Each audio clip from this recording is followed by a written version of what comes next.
What's going on, guys? My name is Aldeniro and welcome to another review of 13 Reasons Why. This is Tape 2 Side A and it's the third episode, so that makes it the third review. I hope you guys are looking forward to it. If you're excited and you're enjoying this mini-series that I'm doing, then if you'd consider leaving a like on the video, that would be awesome. As always, if you're listening on iTunes or SoundCloud, the link to the YouTube video will be in the description if you like to have some visual aids on the screen to help you, realize what scene I'm talking about and stuff like that, because some of you guys are probably not following along with me and you've already seen it and you're looking back or something like that. Whatever. If you want to discuss this, check out the subreddit. It's reddit.com/r/midnight hour. It will also be linked in the description along with my Twitter, and I believe links to the previous two episodes too if you've only just caught up. I don't know when the next episode will be, but as I said in the last video, every 2 or 3 days or whatever. So yeah, let's get into the review. This episode opens with Hanna referring to the butterfly effect, suggesting that we may be about to see one of the crucial moments in the build-up to her suicide, like the event that sparks the chain reaction that pushes her into her downward spiral, which is something that, in a really weird way, I'm kind of looking forward to seeing. If you're unfamiliar with the butterfly effect, it's a concept that small actions can have large unintended consequences, and the example or the metaphor that's always used is a butterfly flapping its wings causing a hurricane somewhere thousands of miles away. We see Jessica visiting Justin's mother's house and learn that Justin is not in fact a rich middle-class white kid, but the child of an apparent drug addict and her meth-head neo-Nazi boyfriend Seth, who we can quite clearly see is a bad egg. He appears to look Jessica up and down as though he's attracted to her, and it's also telling that he's a Nazi, and he was looking at her as though he thought that she was an object that was so far beneath him, and it was a really uncomfortable scene. And if I didn't know better, I would say that it was setting Justin up for some kind of redemption arc, because there appear to be elements of Justin that have some good in him. Even though he is the king of the evil jocks, he also appears to be a relatively decent guy. But then other things happen in this episode that push him away from any potential redemption arc. So it's kind of strange what they're doing with his character, but interesting nonetheless. We learn that this tape is about Alex, who is apparently going to F Hannah's L forever, which is a thing that Alex, Hanna, and Jessica used to say in Monet's, the hot chocolate coffee shop. A thing they used to say to sort of solidify their bond was FML forever, and they would all hold hands and say that, which sounds incredibly corny when I say it out loud, and yet when you watch it in the episode, looks like a relatively sane and normal, benign thing to do. Hanna walks into the guidance counselor's waiting room and sees Jessica. Jessica has bloodshot eyes, and Hanna asks her if she's okay, and I swear to God, this is the first instance of Hanna showing humanity in the whole show so far. Like, the first time that I can believe she's not a robot who sees the world in computer code and is trained only to paint herself as a victim.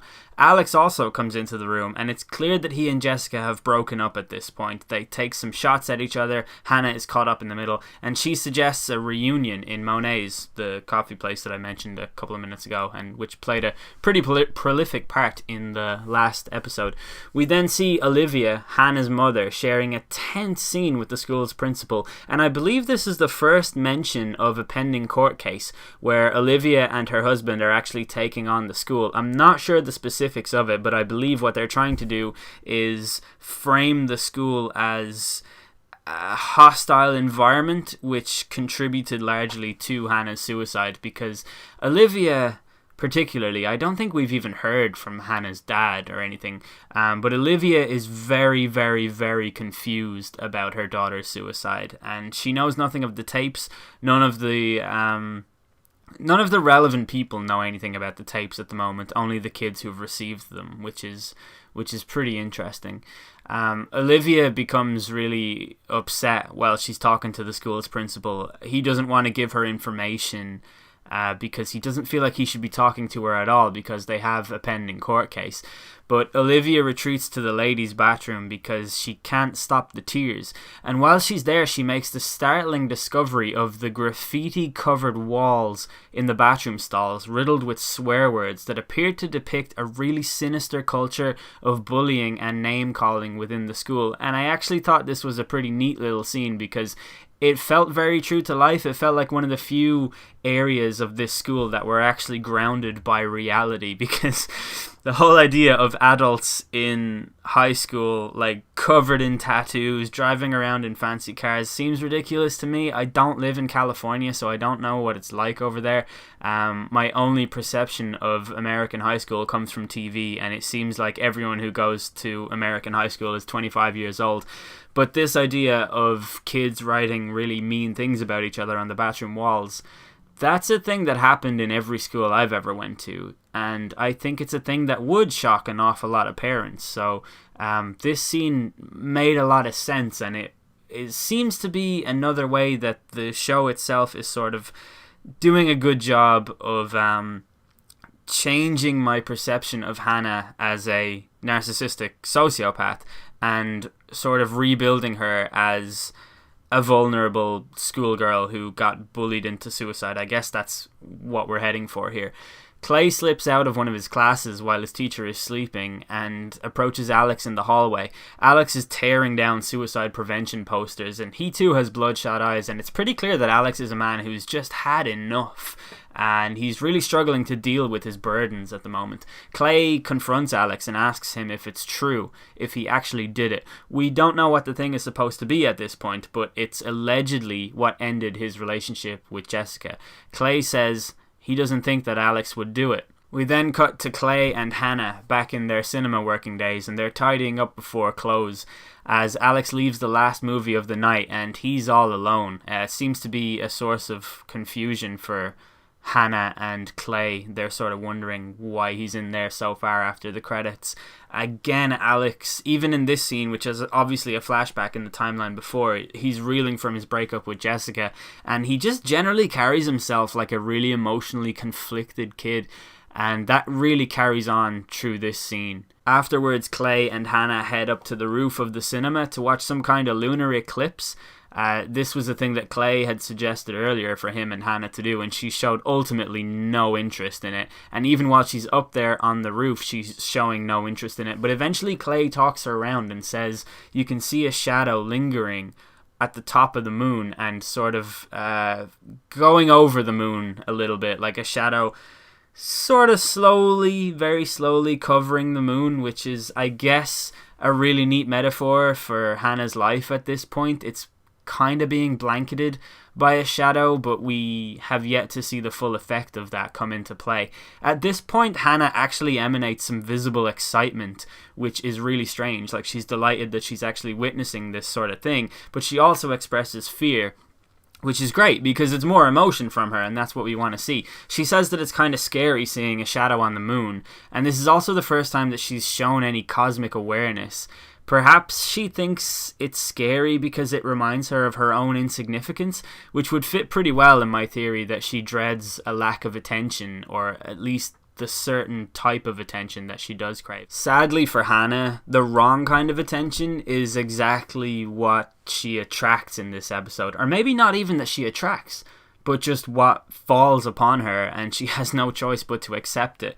And this comes in the form of Alex's list, which I mentioned in the last episode. It's basically the list that says that Hanna has the best ass in the school. It says some other stuff, like there's one girl who has the best lips in the school, and that's a thing that she's very proud of. You can see her applying lipstick. But one thing that scene with that girl applying lipstick shows is that the kids in this school take that list very seriously, and I think the show actually did a good job of portraying that on the screen, how seriously the kids take the list. And that's important because that's actually going to come back later on in the episode. But this list is just another brick that gets knocked out of Hanna's stable foundation, if you could even call it stable before. What we do know about Hanna is that she's very impulsive, and she gets immediately affected by things before she can even rationalize it in her brain. And I guess that's another thing that perplexes me as to how she had all the time and desire to go about recording these tapes, but at the moment that's neither here nor there. Hanna tells Clay over lunch that she wishes she could fast forward through all the shitty parts in life and get to the good parts, like college, where she can be someone else and start over. This is also a pretty neat little scene because we finally see some angst from Hanna, and slowly but surely they're sort of filtering through these emotions that should be apparent in a victimized kid or a bully victim or someone who is really unhappy. And I've been very impatient with this show, but they are slowly winning me around, and that's like pretty interesting for me because it gives me a lot more motivation to keep watching. But continuing down this path, as Clay tells Alex at Monet's, Alex reveals that he made the list, which was something we weren't sure of at the time. Like, Clay was definitely not sure of it. And whenever Clay isn't sure of something, we as the viewer are unsure of it ourselves, because Clay is the lens through which we are watching this thing. Every single emotional decision or every single outcome, it really depends what Clay thinks about it before we can make up our own mind. But the list that says that Hanna has the best ass and Jessica has the worst, and the fact that it was made by Alex, is definitely a puzzling situation, considering he was going out with Jessica and showed no interest in Hanna. He then reveals that he made this list out of spite because Jessica wouldn't have sex with him. He felt peer pressure from his jock friends to actually have sex with her, and all of this resulted in Jessica slapping Hanna in the last episode. This definitely changes the shape of Hanna's troubles. And I think the changing shape of Hanna's troubles is probably the thesis of this episode. It paints her solely as a victim, and the conclusion of the butterfly effect mentioned earlier in the episode is going to be what Alex's list has done to Hanna. Now, all of the kids in school believed that Alex dumped Jessica for not being slutty enough and got with Hanna because she's the perceived school slut. And there's a scene in the boys' locker room or dressing room after they play volleyball, or at least after they have PE. They play volleyball in real time. I don't know what they were playing in the past timeline where Hanna was alive. But there's a scene where the guys like really big Alex up because he kind of intimates that he'd had sex with Hanna. Like, another guy references it and says, oh, Justin knows all about how crazy she is. And it's like there's a bunch of guys in this room who believe that both Justin and Alex have had sex with Hanna when neither of them have. And this is really true to life. This is exactly how teenage boys behave. And I'm not saying that in a critical tone. I'm saying that from experience. I understand that is exactly how they behave. This is a situation that Hanna has ultimately no control over whatsoever. And if there's one thing we know about how rigidly she plans everything that she does, from meeting Justin outside the class that she learned that he was in, or even just the recording, the map planning, everything with the tapes, she's a very rigid planner. And she enjoys having control over everything that she possibly can. And this is something that she doesn't have control over. It's another way that she loses her grip on the situation. All of this was brought on by male posturing and peer pressure. And then we see a really agonizing and creepy scene in a liquor store where Bryce literally assaults Hanna. He approaches her at the till and then gropes her, and it's a really disgusting scene to watch. There was something about it that just made me feel so uneasy, and it might seem like such an innocuous thing, but I think the show did a really good job of I feel kind of bad for laughing at it at the time, but Hanna, while recounting it in the tape, says, well done, Bryce, you put a target on not only my ass but on my life, or something to that effect. But it's true, that would never have happened if the list never happened, and that's not Alex's fault, it's Bryce's fault. But Alex couldn't have known that Bryce was the psychopath that he is. But then in real time, Bryce enters the liquor store once again, and he appears to be wearing the same clothes. I don't know if that's just my memory playing tricks with me, but this time it's while Clay is actually inside. He had gone in while sort of retracing Hanna's steps, as he's been known to do. And this scene frames Bryce in such a predatory way that it's actually impossible to imagine him as being a guy who doesn't have incriminating evidence on his hard drive. Bryce buys alcohol for Clay, and the ragtag group of super jocks are hanging out in an alley right outside the liquor store, where they basically use their powers of peer pressure into making Alex and Clay have some kind of drink off where they have to chug what was it, 400 milliliters, or I can't even remember what it was, but it's a huge bottle of alcohol, and they do that. Clay basically wins, and his older brother Tony appears to be watching at the side. Obviously he isn't his older brother, but he is a man who definitely shouldn't be in that school, and I cannot believe that nobody has mentioned that at any point yet in this show. There's also a scene, to just cut back to Monet's for a moment, when Clay met Alex, where Clay is at the counter talking to a lady that they refer to as Twilight because she's kind of a goth, and I can't remember her name, but she is quite clearly not a person in a school. Like, even just little things like the fact that she's covered in tattoos, or that she quite clearly is not a teenager at all, and you can tell from looking at her. And it's things like that that make me have a really difficult time finding the reality in this show. But Clay wins the drink off, and he goes over to Tony, and they have a little sort of disagreement. Like, Tony is like, "Oh, you're having fun with your friends?" And Tony really disapproves because he doesn't like the jocks at all. Tony says to Clay, "If you can't trust me, I can't help you."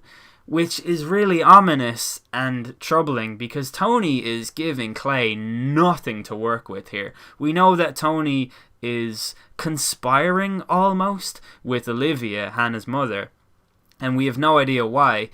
We did see Tony and Olivia talking at Monet's, and Tony wouldn't even tell Olivia who Clay is, so none of it seems to be making any sense. We don't really know what Tony's connection to Olivia is at this point, nor do we even know what his connection to Hanna was. So Tony's situation and his story is very, very vague and kind of frustrating to observe at the moment, I have to be honest. But Clay follows Tony after he drives away in his Mustang.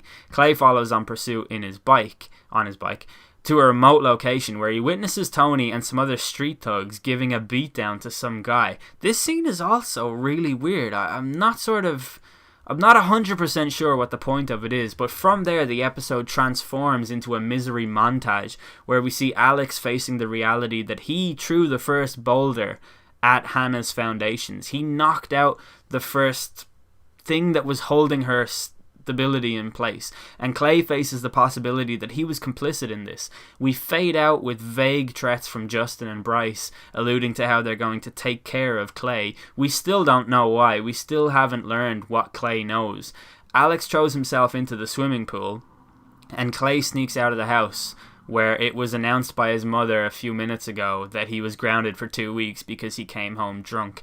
If I had to put the scene of Tony and the guys beating up the other guy into context, I would guess that it sort of symbolizes Clay's losing faith in everything, losing faith in the reality that he thought he lived in, and how the things that he thought were true don't necessarily appear to be true anymore. As we approach episode 4, I do really feel like the more relevant pieces of Hannah's character arc are finally starting to fall into place, and it does seem like the show is taking a little bit of a different direction. Like, she's been humanized to a large extent by the effects of the butterfly's wing flapping at the start of the episode, and it's suddenly dawning on me that we have 10 episodes to go, or 9 episodes to go, and there's still plenty of room for magic in this series. That's the end of this episode. I hope you guys enjoyed it. If you did, please do leave a like. I've been El De Niro. Thanks for listening.